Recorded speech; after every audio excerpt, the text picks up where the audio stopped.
Hey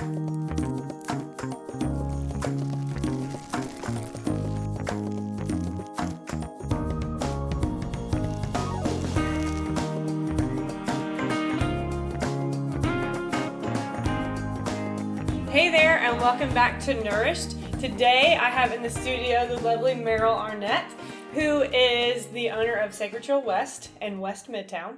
And she is a mama and a meditation teacher. Yeah. Welcome. Thanks for having me today. I'm so happy you're here. Yeah, I'm happy to be here. I thought if it was cool with you, we could start with just a second of meditation before we get going. I see you have a cup of coffee. Yep. I have one too. If you're watching, maybe you want to grab your coffee, your tea, your water, and join us just for a couple seconds to come into the moment together. Let's do it. So you're just going to start just by sitting in a way that feels comfortable for you. Grab your cup in your hand and take a second just to look down. Notice the color of your coffee or your tea. Take a deep breath in. We're going to let it out together. And with this next deep breath, you might just bring your cup up and just notice if there's any scent to the coffee, to the tea, to the beverage. Just follow that scent in and out. And then with this next sip, we'll just bring it up. Take a little tiny sip. And as you swallow, just notice how far you can follow it down into your body. And when you lose it, you just pause a second, and you're going to do it just one more time. So when you're ready, no rush. Just take one more sip. You're going to follow it as far down into the body as you can, just noticing sensation, noticing texture or taste. And when you lose that last bit of warmth, of flavor, you open your eyes and you're right here in the moment. Wow. Thanks for doing that. That was awesome. It's my favorite way to start the day. I feel it like to about right here. It's crazy how far wild. You can follow something into your body. Yeah. And it works with flavor. It works with sound even. And I think it's just such an amazing way to kind of come into your body, into this moment, and not be lost in distraction. Yeah. I need to start doing that every morning. I love it. That's great. Yeah. Well, welcome. Thanks for having me. So today I just want to have a conversation about meditation as a form of nourishment. Yeah. Because I know there's a lot of, I guess I could use the word stigma or, around meditation, and people are really intimidated by it. I know for me, when I started practicing yoga, it was one of those things that was like, oh, well, I guess I kind of have to do that. Yeah. Like when I was in my teacher training, it was required that we did 15 minutes every day. Okay. And I did an immersion. So I did a month long. So it was daily. And it was all I could do to like make myself sit still. But I will say that I successfully did that. And then I carried it for a while until like stress happened. Yeah. And completely took me out of it. I think there's such a misconception around what meditation is, what you're supposed to be experiencing in it, and how it actually helps in our life. Yeah. And I had the same sort of scenario where I became a yoga teacher, thought I should be meditating, tried it, and was like, I have no idea what I'm supposed to be doing, but I'm pretty sure it's not what I'm doing. Okay. Right? This doesn't feel good. I don't feel calm. I don't feel peaceful. All I'm doing is thinking while I sit here. Yeah. And so I went on this kind of quest, if you want to call it that, just to try a million different styles and read all the books and meet all the teachers and figure out what am I supposed to be doing and does it actually help me? Okay. So what I can tell you is it definitely helps. Okay. I love it now that I understand it. Okay. And so what I understand meditation to be is a tool for helping you deal with however it is you move through the world. Mm-hmm. I don't think that it changes us. No. I don't think that it stops stress from happening. No, definitely doesn't. But what it does is gives us this sort of gift to be able to say, I see what's happening and I'm going to choose how to respond to it.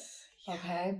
So this is like my personal quest is just to share meditation in a way that feels really accessible, that doesn't make you feel like I can't do this or I'm doing it wrong. Right.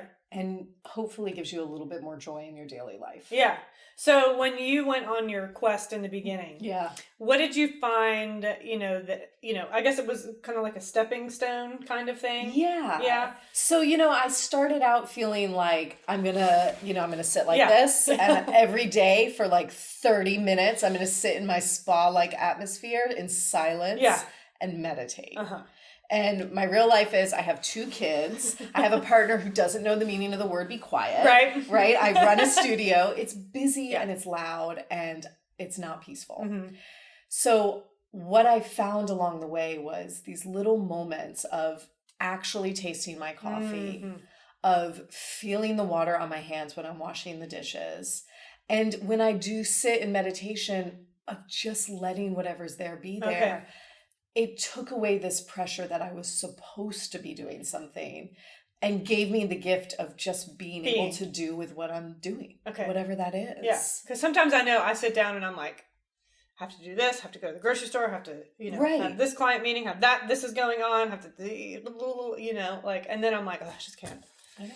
That's my brain too. But then what I found was, so when you start meditating and you have that moment where you're like, every time I meditate, I am planning or I'm daydreaming or whatever your specific brain is doing. I'm a planner too. Every time I meditate, I'm writing a list. Yeah. Okay. But what it helped me realize was also every time I'm driving my car, I'm writing a list.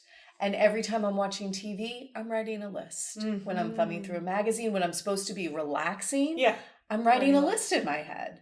It's not relaxing. I don't actually ever feel like I got downtime. Okay. And so now I feel like I have the choice. I say, I'm going to veg on the couch for 30 minutes and I'm not writing a list. And so every time my brain starts doing that, I'm like, come back, just watch this stupid TV show and enjoy it. Right? Enjoy the downtime. If I'm just driving the car, like when I drive my son to school in the mornings, I try to just be with him. It's our however long in the car, rather than kind of listen to him, kind of plan my day, kind of watch the traffic moving. Yeah. It's too much. It's exhausting. Yeah. And, I find that like when I work with clients, I work with them on food stuff, but this is a big part of why their physical body is doing the stuff that it's doing. Yeah. Because there's no downtime. And I've experienced this a couple times in my lifetime, but just recently, stress, like, with trying to balance everything that I have going on and be at home and try and relax. It just doesn't really happen. And then physical stuff starts popping up. Of course. So making meditation a form of food for yourself is kind of like the quest that I've now kind of come into learning more about how I can make it accessible for myself and my clients. Because everybody leads a different life. Yeah. We all have different things going on. We all have different levels of stress. We all have different physical things that are going on. I had one client one time that every time she would sit in meditation, she would feel all of her aches and pains, and it was just too much. Yep. I hear that all the time. Yeah, and I had one client who every time she meditated, she felt intensely itchy. Yeah. She was like, my whole body itches. I cannot possibly ignore this. Yeah. Totally. What do you find that is? So honestly, what I think it is it's severe discomfort with being still, and it's your body's protective mechanism. Like, don't freak out. Instead, focus on this weird itch. Right? I think it's a protective mechanism. And my personal response to it is honor it. If you feel that itchy, you need to do something else to support stillness. So for her, what I had her do was, normally you would sit still, your hands on your lap, however you want it to be. But I had her constantly make a fist and let it go. Oh. Make a fist, let it go. Because it gave her brain a thing to focus on rather than you're being still. This feels scary, right? So honoring that. Okay. And your comparison of meditation to food, I love that. And the thing I love the most about meditation is I feel like it's one of the few places that we can see our life without attaching the word should to it. I just got chills when you said that. Right? Because everything, I should eat this way. I should exercise this much. I should get up an hour before my kids. All the things. Yeah. You don't have to should anything with meditation. You just sit down And if you think the whole time, you think. And if you sleep, you sleep. If your kid runs in screaming, your kid runs in screaming, right? It just is. Yeah. All it is the invitation to sit down in whatever moment you're in and let it be exactly as it is. You're not making it more perfect. You're not making it prettier. You're just in the moment. And there's a luxury to that. Right, yeah. It feels nourishing, Mm-hmm. to use your word. Yeah. To sit down in a minute and just say, okay, I'm not going to fix anything. Mm. I'm not going to solve any problems.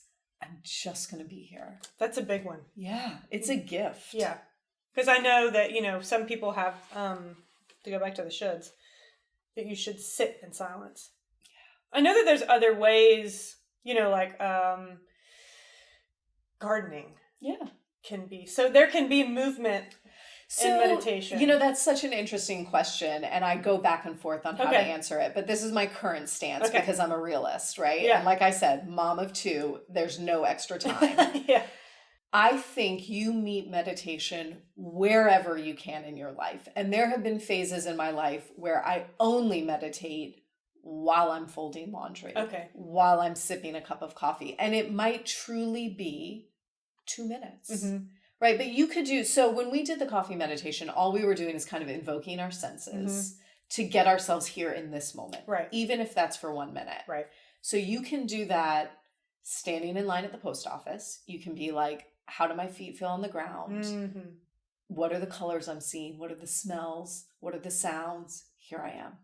You can do that folding laundry. You can do that doing your dishes. All brushing your teeth is a great one. All the mundane tasks in your life, you can use as opportunities to connect to yourself. Mm-hmm. And if you can carve 5 to 10 minutes out of your day to actually sit down, you will really see benefits faster. Okay. Because the moments of meditation when you're also doing something, you're being meditative. Mm-hmm. Okay? You're coming into the present moment. You're kind of noticing what's going on. Right.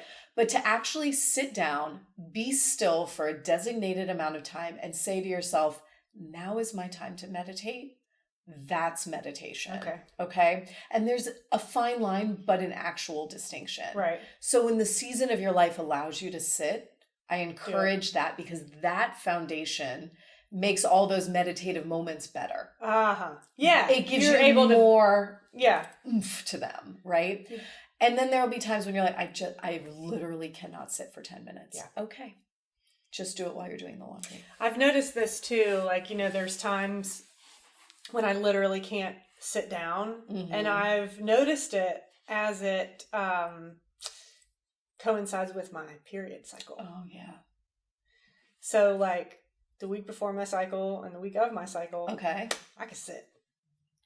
I could be quiet. 'Cause you're in that energy. I can do it. Yeah. The week after my cycle and the week after that, I'm like, I need to get things done. Go. Yeah. So it's more like being outside, walking in the grass. Mm-hmm. But you kind of already answered this for me, having the small moments of meditation and then being able to sit in meditation, make those moments of the little short meditations, it's easier for you to drop in. Yeah. Right? And I think I did experience that once I kept my meditation practice up.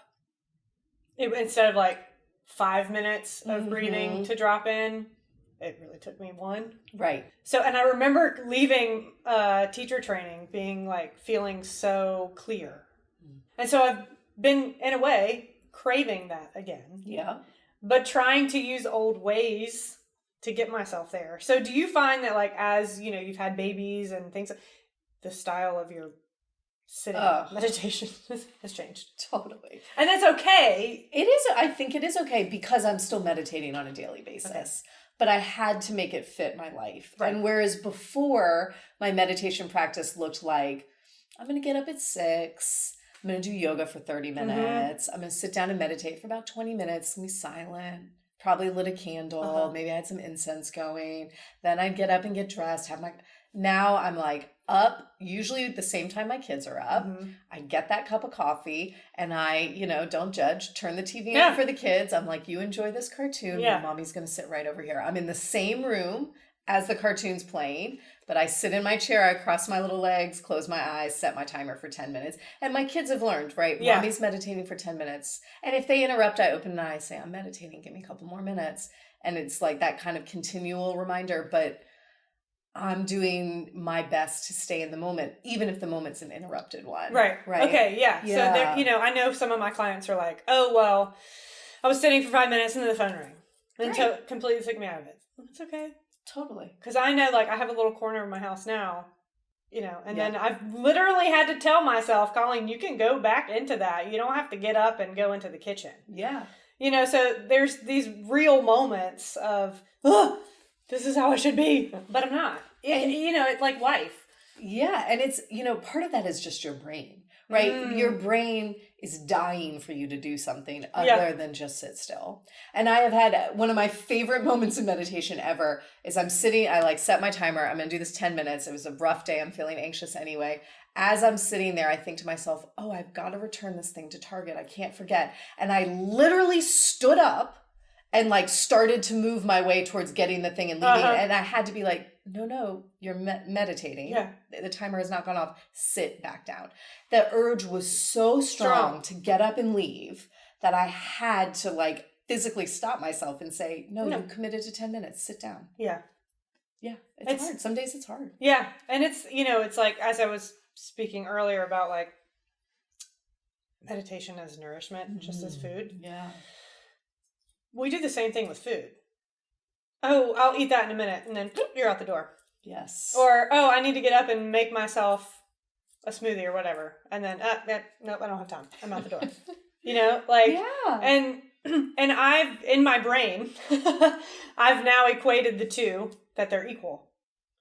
Because meditation, I feel, is nourishment for my spirit. Yes. And my physical body, because it allows me to tap in and really feel where my feelings are. Or where stress is stuck. Right. Usually it's right here. So when I sit, so when I sit erect, my back, it'll just, and then sometimes I'm like, is it okay for me to sit against the wall? Yes. To just relieve that, or do I have to feel that? So this is there's conversations in my brain. I know. But I'm still meditating. You're still meditating. So in a meditation, what I would say is you're going to notice all that. You're going to notice the tug of war of should I sit up straight? Yeah. Can I do this? And you're going to go, hey, see ya. And come right back to the breath. Right? Okay. It literally doesn't matter. Okay. If you want to sit up straight, awesome. If you want to sit on your couch, I meditate in my bathroom a lot. Yeah. I have really pretty windows and I have a door that locks. Great. Yeah. That's great. Sit where you want to sit. Okay. Okay. All right. Sit how you want to sit. You could do it just like this every single day. Okay. Perfect. Yeah. But you want to get yourself, the only thing I encourage people is to not lay down unless you physically have to lay down, because otherwise you're going to fall asleep. Yeah. Right? And that's not the goal. No. The goal is to be in your body and in your feelings, noticing. Okay. Let it all be welcome. You can feel like crap. Mm-hmm. You can be bored. You can be irritated. You can be joyful. Let it all be and see if you can come back and feel your breath. Okay. Right? The breath is our anchor to the present moment always. Yeah. I know. Sometimes I notice during the day that I'm not breathing. Yeah, me too. Like when I'm checking my email or something, it's like, you're holding your breath. Oh my God. I know. Hello, Colleen. You need to, breathe. I had this question. Okay. From a client actually just a couple days ago who was going through some stuff physically. We just started working with your immune system and I'm busting some stuff out of it, and when I work with the immune system and I pull things out, the immune system starts to purge. Okay. So sometimes there's an illness that crops up, like bacterial infection or something that's hiding underneath, right? That's ready to show itself. Okay. So her question to me was, how can I meditate when I feel like crap? Yeah. Should I meditate when I feel like crap? Because she is on this quest of being more mindful. We're working on intuitive eating as well as doing, immune stuff with her foods. And, I know for me, when I have a really bad headache, that's the last thing that I want to do. Yes, I know. Me too. But it's the greatest thing we can do. Okay. Okay. And here's why. Well, okay, I'm going to give you 2 answers. Can I give you 2 answers? Yeah, to you the can give me question? 2 answers. Cool. Okay, I'm going to give you 2 answers. So, first, for your client, and that specific, like, I'm going through a period where I feel sick or I am sick and I'm really struggling. Should I meditate? Yes. If you can, yes. Okay. Because it's not like this is the one and only time you're going to feel like crap in your life, right? Yeah. It's a cycle. We have good periods, we have tough periods. And the whole point of a meditation practice is to make those tough periods a little bit more livable. Yeah. A little bit more light or enjoyable Right. even, right? We can get through it with less distress. And so what I have found is sometimes it helps when I sit down to meditate and I'm feeling ill, not to be like, I'm not going to feel this illness. I'm just going to be here in Zen, but to let yourself really feel it. Just sit and be like, I really feel this headache. That's my anchor to the present moment. Because in the present moment, I have a headache. This is happening. I'm going to watch how it changes over 10 minutes. And some moments it's like right here and throbbing. And sometimes it's back behind my jaw. Sometimes it got a little softer and my mind drifted away. But nope, now here it is again and I'm back. You're going to watch that wave for your 5 to 10 minutes. And then you're going to let it go and do what you need to do to take care of yourself. And if you sit down and try and do that and it's unbearable, you're going to say, now's not the right moment, and I'm going to give myself that gift. You're going to turn your timer off. You'll come back to it a little bit later. Okay. Right? So we're kind to ourselves. We're not forcing it. But if you can give yourself the gift of sitting in that discomfort, you're building resilience. Right? You're building your awareness of how it changes, and you're not getting lost in it. Because otherwise what happens is, I have a headache, and it's just like that time 5 years ago when I got that migraine that lasted 5 days. And oh my God, what if that happens to me now? And now and you work yourself into a spiral, right? So that meditation is the reminder, it's just this. It's just right now. It's just this. Yeah. Because I find, you nailed it with that, because when I have clients peeling away layers, because when you start messing with food, the emotional body starts changing, starts bringing up old things. So she said to me too, I do this work in phases, right? There's phase 1, foods 2 and 3. And she was like, I can't even, when I think about these phase 1 foods, because I'm sick right now, they just sound disgusting to me. So it's like the association with the two is there. Yeah. But then she just emailed me yesterday and was like, I'm feeling, she's finally feeling better. And so she can eat that now. But she was so distraught and, like worried that she wouldn't ever be able to crave these foods or enjoy these foods again. But I love how you're like, this is just the headache of right now. Exactly. This is just the stomach ache of right now. Totally. It's not connected to what happens in the future or 5 years ago. Right. And our brain does, that's again, it's protective, right? Your brain is scanning the past to be like, should I be freaking out about this? Is this dangerous for me? And the answer 99.9% of the time is no. It has nothing to do with what happened in the past. Right. Right. Yeah. And that tends to like spiral up and bring us into a full blown, sometimes anxiety attack. Absolutely. So what would do you like have experience, well, I'm sure you do, with meditation and anxiety? Is it good to go into that meditative anxiety? Yeah, this is I get this question all the time. If you're in the midst of a panic attack, you're not going to try and meditate. Right. Okay? And if you're like, I feel an anxiety attack coming on. Because you can feel it coming on. You're not going to meditate because it might just bring that panic attack right on for you. Okay? What you're going to do is, if you know that you're a person that has high levels of anxiety, you're going to try to meditate every single day. Okay. Because it's not the cure for anxiety. Right. It's a tool. Okay. And if I can meditate every single day for 10 minutes, some days I'm going to meditate with no anxiety. Some days I'll have low levels of it. Some days I'll have high levels of it. But I'm building this awareness and this comfort with my feelings are safe. Okay. My feelings don't kill me. Right?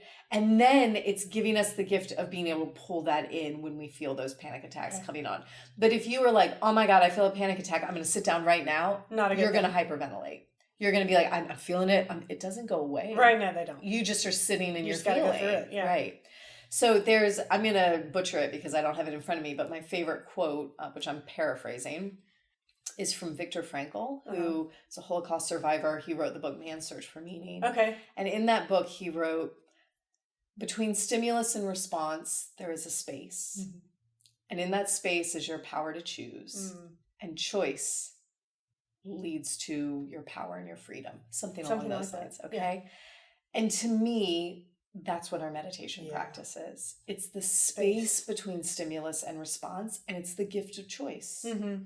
Right? So I can choose how I'm going to respond to this situation. Right. I don't have to respond the same way I've responded for the last 30-something years, 40-something years, 50-something years. You don't have to. But it takes having space. Otherwise, your brain just is like, I always go this route. This is my rut in the mud that I've driven down the same 100 times. Yeah. Right? And we have to now steer a different direction. I've noticed that in my own personal relationships. Mm-hmm. And it's like almost like an out-of-body experience. I'm like, oh, here I go again. Yes. Here it is. Totally.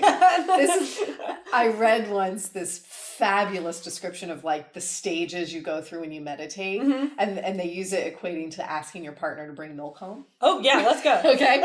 So stage 1 is like, I don't meditate. I have no practice, whatever. And you say, honey, can you bring some milk home? And honey forgets to bring the milk home. And you have a huge argument. Yep. Okay. Stage 1, normal life.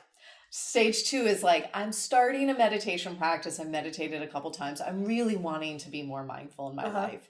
And you say, honey, bring some milk home. Honey forgets to bring the milk home. You have the huge fight. And a couple days later, you're like, I didn't have to react that way. It wasn't that big of a deal. Yeah.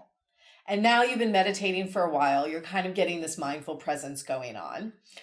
Bring home the milk. You forget to bring home the milk, and you feel like, here I go. I'm gonna say all the things, and you go, you know what? I'm not gonna do it, and you kind of stuff it down, and you're super proud of yourself because you didn't blow up, but it was like coming. There. It was there, right? The reaction was there, and then stage 4, which we're all gonna get to one day because we meditate so much. Hopefully, honey forgets the milk, and you go, okay, well, what should we do instead? And there isn't the reaction even rising up, right? That's where we're traveling to. The goal. Yeah. Yeah. Because that's where, right? Yeah. little things, and it's like an out-of-body experience. It totally is. Here it comes. Yes. But that's one of the things that I'm craving to go back into after my yoga teacher training and carrying on the meditation daily for, I don't know, it was almost a year. I was pretty proud of myself. That's awesome. And then life happened. But I was so much more, I wouldn't say lenient, but I was just so much more laid back about things that, all right, cool, well, I'll deal with it later. Okay, well, things that don't really matter, right? Right. Yeah. Yeah. But now, it's like, oh my gosh, this is happening, all these things, and it's like, okay, I really had to really pump the brakes and be like, okay, this is what you haven't been doing. Yes. Let's start it again. And like you were saying earlier about I need to nourish myself with better foods. I feel like they kind of go in tandem sometimes. Absolutely. When I take care of myself, my relationships are better, my business is better. There's just, and then it's easier to make better choices it's easier to say, well, I'm going to meditate because I know that eating these foods make me feel good, and I know that meditation makes me feel good, or I'm going to go to the yoga class, or whatever your personal practices are, right? Yeah. So that brings me to, you have something coming up. Yeah. So actually, I was thinking about it while you were just asking this past question. So every month I theme my Monday night meditation class. So each one has a specific topic for the month. Mm-hmm. And in May, it's Nourish Your Practice. Perfect. And it's specifically for that moment when you wake up and go, oh, I've been supposed to be meditating all this time. And I literally have meditated in 6 months.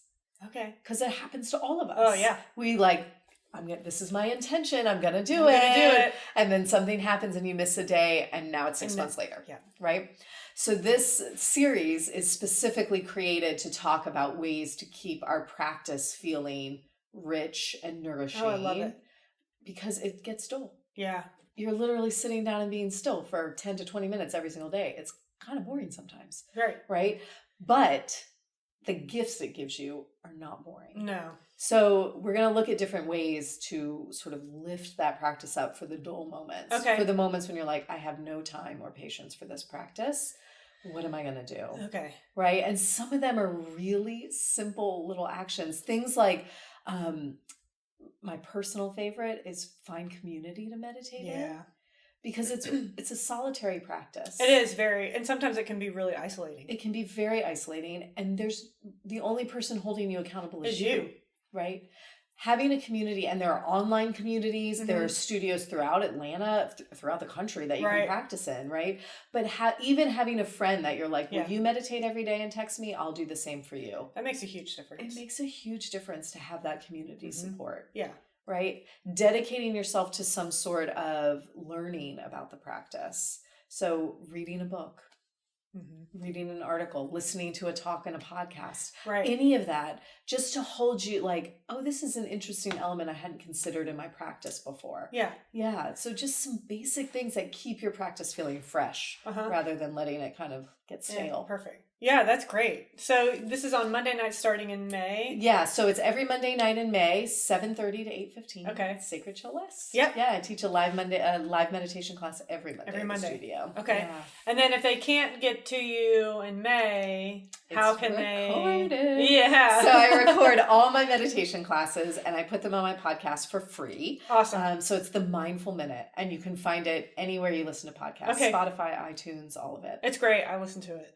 Thanks. So, I love it. So, and it's Mindful Minute. Yeah. And that's where can we find you on Instagram? So I'm Meryl Arnett on Instagram. Okay. And Facebook, same thing, Meryl Arnett. Okay. And you can find me either at sacredchillwest.com or merylarnett.com. It's got all the links. Great. Yeah, you should check out, if you're in the Atlanta area, check out Sacred Chill West. They have some great classes.